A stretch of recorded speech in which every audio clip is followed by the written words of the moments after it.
Hello everyone. Now, have you ever wondered why a number of startups tend to fold up within 1 year of their starting up? That is because most of the startups tend to commit certain mistakes which results in their shutting down. Over the last 2 decades, I have been a mentor to a number of startups, and in this video, I am going to list down the top 10 mistakes that startups tend to commit, which causes them to fold up like a house of cards. So if you are a startup entrepreneur or wish to become one, then stay on till the end of the video so that you may avoid these mistakes. So let's begin. Mistake number one. In most of the cases, a startup entrepreneur has just got an idea and he immediately embarks into the process of starting the business. That's not the way it is to be done. If you've got an idea, then you've got to make a business plan, and that business plan has got to be detailed. Don't be skimpy about it. But then when I say detailed, you don't really have to make a 100-page note, which no one is ever going to see. But at the same time, the plan needs to be detailed enough to cover various aspects of research, development, the time that is going to be taken to implement the project, the sales strategy, the market segment that you're looking to target at, and so on and so forth. But then the moral of the story is that there has to be a documented business plan. It can't be all there in the head of that entrepreneur. It has to be documented. Don't be alone, but at the same time, don't be with too many co-founders. See, when you start a venture alone, you find that you are getting yourself stretched too thin. There are so many things which have to be done, and often you find that you're not able to cover all of them within a given time frame. So it is very hard to start out on a venture solo. But at the same time, if there are too many co-founders along with you, then the well-known time-tested saying, too many cooks spoil the broth, comes into play. Well, each of the co-founders will have his own dream, his own aspiration, and his own vision of how the business should develop. And you may find that this is often clashing with yours. So if there are too many founders, then the business would be pulled in different directions, which is not to the benefit of the business. So while it is not advisable to venture out alone, when I'm saying not advisable, it's not that people have not achieved great things by going out alone. Of course not. But then it adds that much more stress onto you, because everything then comes on to you. You have to handle the finance part, you have to handle the research and development, you have to handle the sales part, you have to handle the legal part. Now this often becomes too much for an individual, and he tends to get bogged down by these issues, with the result that he is not able to focus on his venture. So it is not preferable to go alone, but at the same time, don't bring in too many co-founders along with you. In my opinion, the ideal number of co-founders would be about 2 to 3. That I have seen in my experience is the ideal number of people who should come together to start a business. Mistake number 3. Trying to force a business that is not working. See, what happens is, most of the startup entrepreneurs, they start the business with a passion. They are emotionally attached with their business idea. And in a way, that's how it is to be. I'm not denying that fact. But then they get so emotionally attached with the idea that they are not able to realize that maybe the product that they are dreaming of is possibly not the right product for the market for the time being. Maybe the market is not ready for it. So if the product is not working, then the startup entrepreneur has got to be flexible enough to pivot his thought process, and maybe to make certain modifications, or maybe to deviate from his original vision. See, now these seems to be contradictory, because on the one hand I would say that a startup entrepreneur has got to be focused on his dream and vision, but at the same time what I'm saying here is that he shouldn't be so focused that he's not able to see the reality. I mean, you would be surprised to know that a whole lot of startup ventures which have been successful, actually they started out originally for something else. The classical example, I mean, how many of you would know that YouTube started out as a dating service? But later on, when they realized that this platform was being used by people to post their videos with their opinions, it converted itself into a video hosting platform rather than restricting itself, or rather than classifying itself into a dating platform. So, while the startup entrepreneur has got to have the focus and the concentration, but at the same time, he should not be rigid enough that he is not able to change his mind according to the requirements of the market. Because at the end of the day, you can't force the market to buy what it does not want. I mean, you may be in love with your product, and according to you, your product may be the best in the world. But if the market doesn't want it, there is no way that you're going to end up selling that product.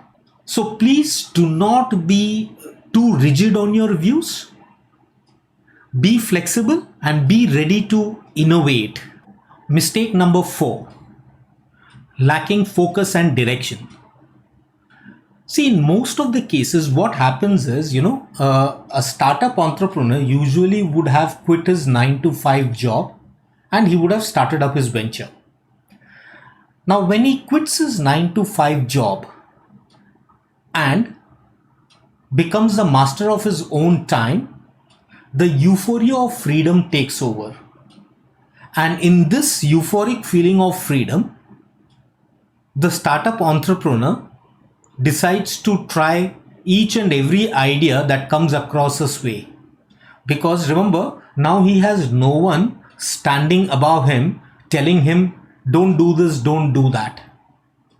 So now he thinks he's got absolute freedom to do whatever he wants, and in the whole process, he ends up doing a whole lot of everything without any focus or direction.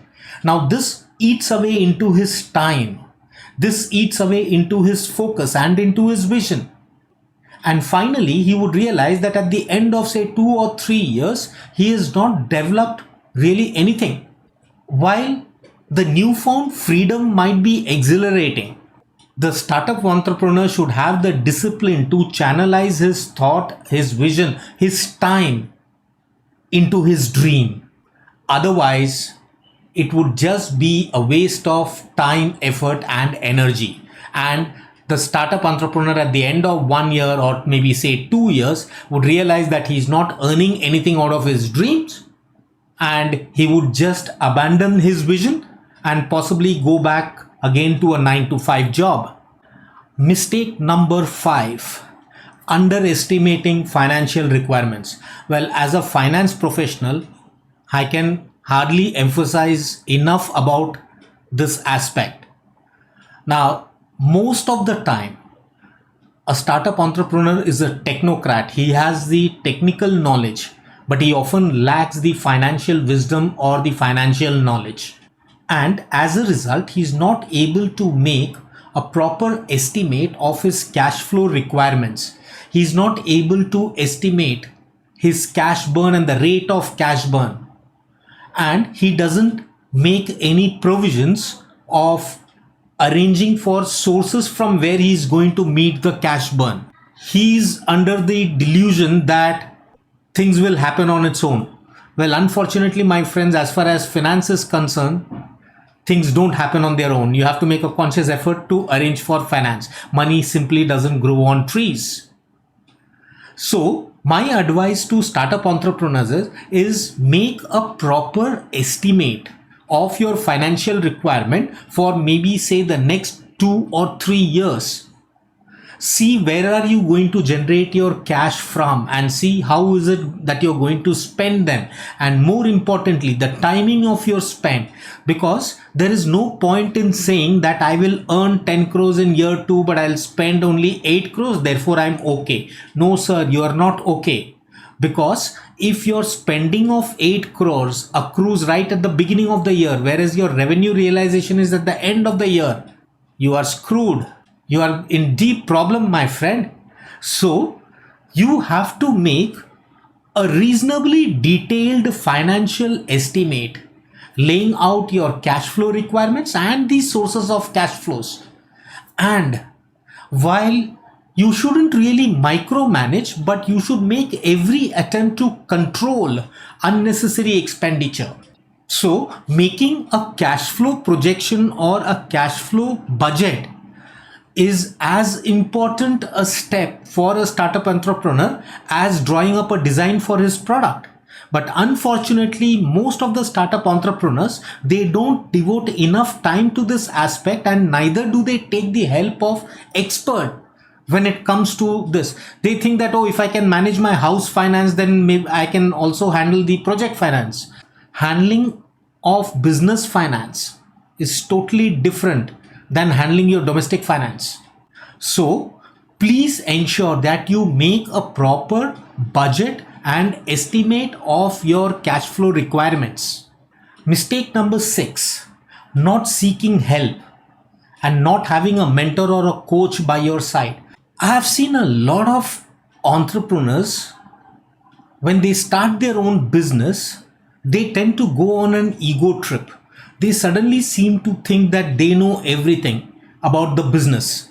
My advice to them is get a reality check done, my friend. Ask help. If you are not aware of something, please do ask others who know about it. A lot of times startup entrepreneurs have this feeling that if they ask for help, that they are exposing their vulnerabilities. You're wrong. You are not exposing your vulnerabilities. There is no harm absolutely in asking for help and advice.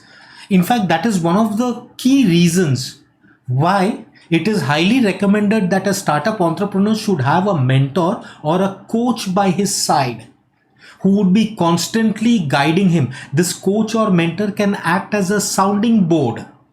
The entrepreneur can sound off his ideas to the mentor, and the mentor can do a impartial evaluation of it and tell him whether he is right or wrong. And if the mentor is right, and if his decision is going against your decision as a startup entrepreneur, please sacrifice your ego and be humble enough to accept the mentor's decision. Because understand, he is having an impartial look at your business, whereas your judgment is being clouded by emotions.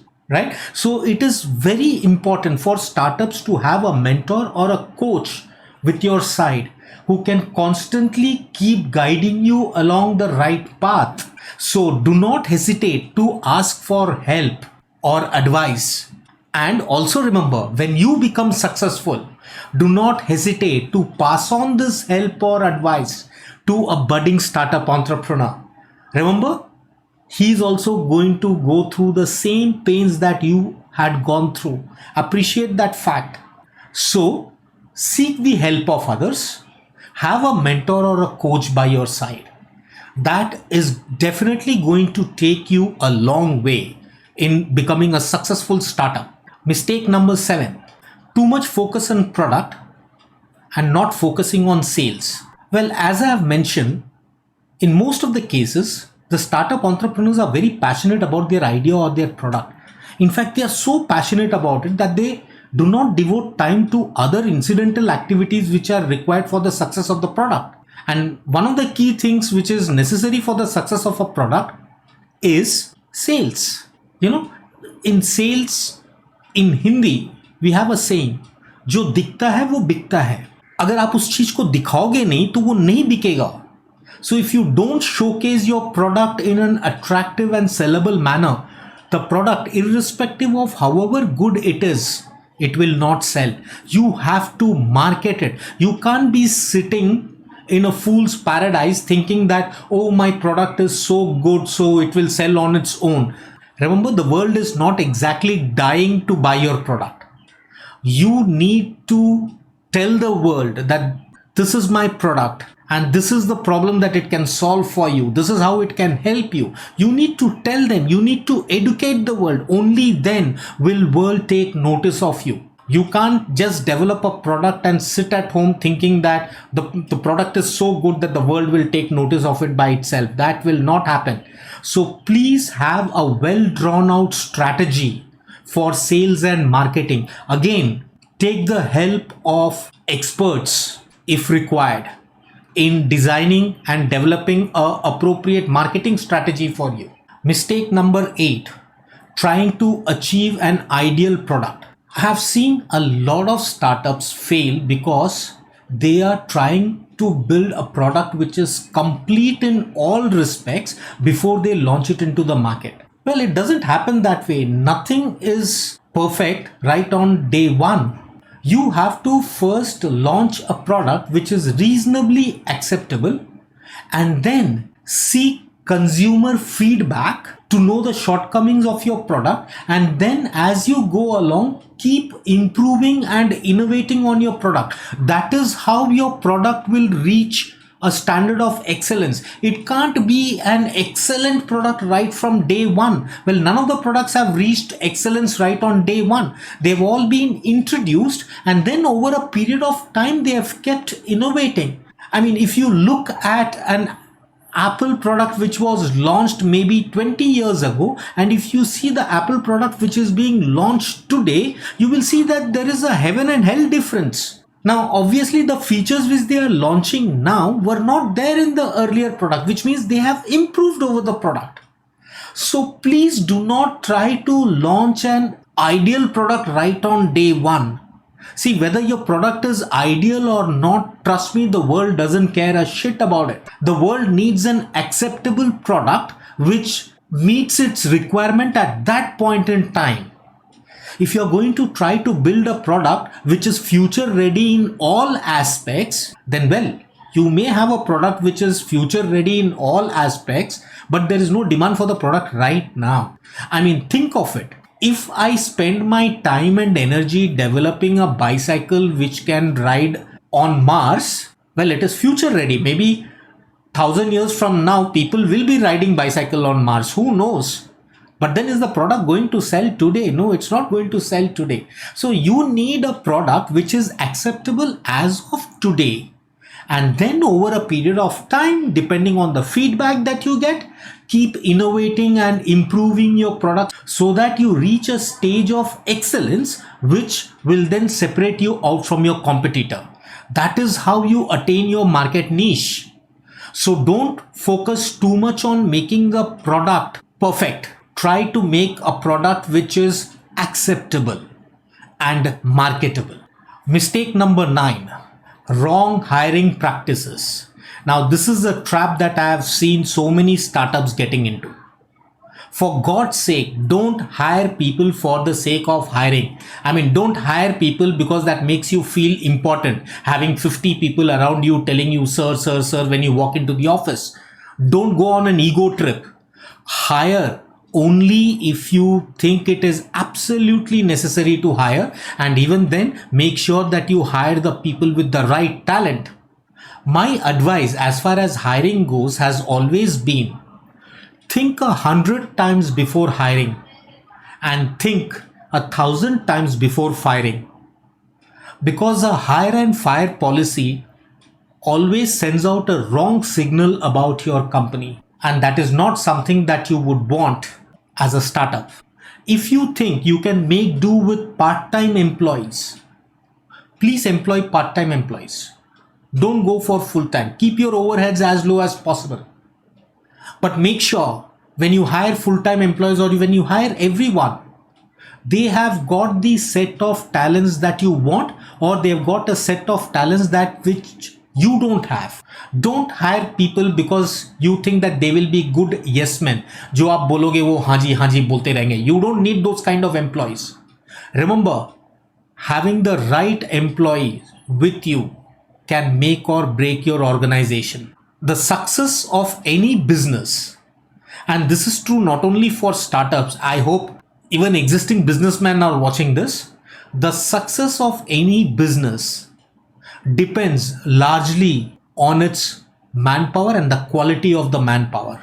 So please make sure that you hire the right people at the right time at the right cost. This will go a long way in sustaining you financially and building your organization to the next level. Mistake number 10, not maintaining relationships. See, as a startup entrepreneur, you would very often tend to feel alone in your struggles. This is where your relationships, which you have developed and maintained over a period of years, would come into help. Whenever you meet someone professionally or socially, ensure that you continue to maintain contact with them, because you never know who might help you in which form. You will never know that the next help is going to come from which quarter, right? So whenever you meet anyone professionally or socially, maybe there is no connect between you and them professionally or socially right now, but store them somewhere at the back of your mind. Keep in touch with them on and off, so that when you have a problem which you think that they might be able to help you or advise you, you should be in a position to just pick up the phone and ask them for their advice or help. So maintaining relationship is a crucial aspect which unfortunately is neglected. People tend to keep contact only with those people with whom they have an immediate requirement, not realizing that someone may not be helpful right now or useful right now, but you don't know how useful he could be maybe 5 years down the road. So be in touch with everyone. Try to maintain a social connect with everyone. That will go a long way, not only in helping you in tight situations, but it will also help you in marketing of your products and services by way of word of mouth, right? So that is another mistake which startup entrepreneurs commit. They become so engrossed in their own world that they tend to cut themselves off professionally and socially. Well, that's an absolutely wrong thing to do. Be connected. It's always going to help you. So these, my friends, are the top 10 mistakes according to me which startup entrepreneurs commit, which I have in my experience as a mentor over the last 2 decades seen. If you think there are other few significant mistakes which they commit, please do mention it in the comment box. I would definitely be interested in learning about them. It will broaden my knowledge base too. And please do share this video so that this can be of help to as many people as it can reach out to. And do not forget to hit the subscribe button and press the bell icon so that you don't miss out on any of my future videos. That's all for today. Stay safe, stay fit, and ciao.